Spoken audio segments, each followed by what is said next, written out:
Wael Ghonim is the Egyptian activist who started the Arab Spring. He used social media to unite Egyptians and create a movement that led to the overthrow of a dictator 5 years ago. Wael now has a new discussion platform called Parleo, which aims to spark intelligent conversations around the issues of our day. I sat down with Wael and his team to discuss Parleo and how we can use online tools to create the change we want to see in the world. The idea of Parleo came as a consequence of what I've witnessed on social media for over 3 years. I anonymously created a page after the death of a young man named Khalid Saeed, and that page became pivotal in the activism movement. 2 years later, I kind of looked at the environment and how highly polarizing it was and how the internet was actually contributing to that polarization, and I decided on stopping the use of social media completely. The one thing I felt was like, wow, this same tool, same set of products that helped us unite and get together to topple dictators is now tearing us apart.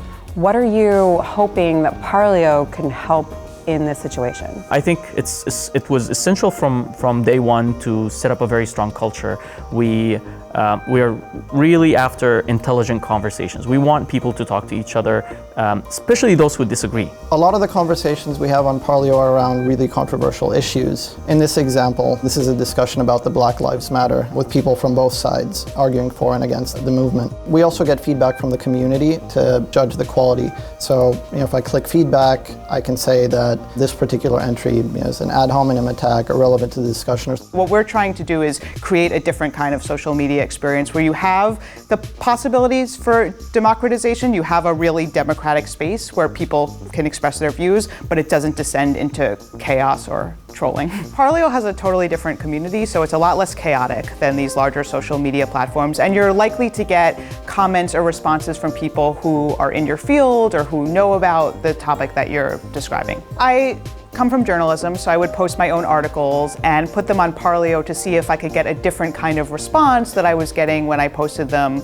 on Twitter, for example. There's a lot of attention today on social media on the how many views, did it get viral, how many likes, how many retweets, how many people shared your post, and we kind of automatically shifted our attention from how much impact whatever I wrote is making in the world. Is it really about the numbers? The numbers could be one of those ways to look at the impact. No question about that. But also there is some way we have to look at the who, and we have to look at the impact. Am I writing to get the likes of people who agree with me, so they're just confirming their biases by clicking like? Or am I writing to actually appeal to those who don't understand my point of view, and I'm trying to articulate that maybe in the hope of better understanding, or maybe they change their mind. One of the things that we're all trying to do here together is try to see how many different voices we can get on this platform. And I think some of the most compelling examples of what's been happening on Parleo is when you see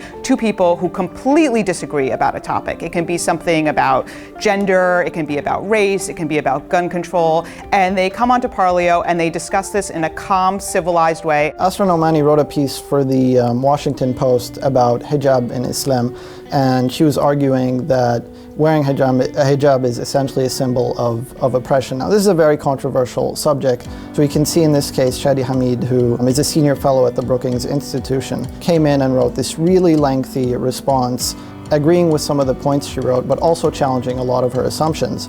Then she came back in, replied to some of the points he was making. We had other people jumping into the conversation as well, but overall it was a very constructive conversation. You're clearly someone who understands how to use social media to develop a movement.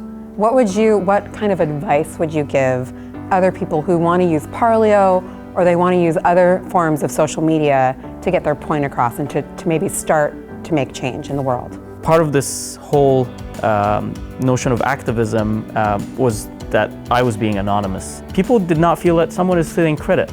People did not feel that someone is doing this to show off and appear on TV and talk about it. They felt that this is their cause, no one owns it, so everybody owns it. One of the things that we're all trying to do here together is try to see how many different voices we can get on this platform to highlight the potential of social media, and that here's an amazing platform where people from all over the world, where people with different views, and where people who would not ordinarily meet can come together. I believe that's why we kind of when we built this, we focused more on conversations and not just broadcasting. I believe the internet of today should be able to deliver that, and that's what we hope for Parleo.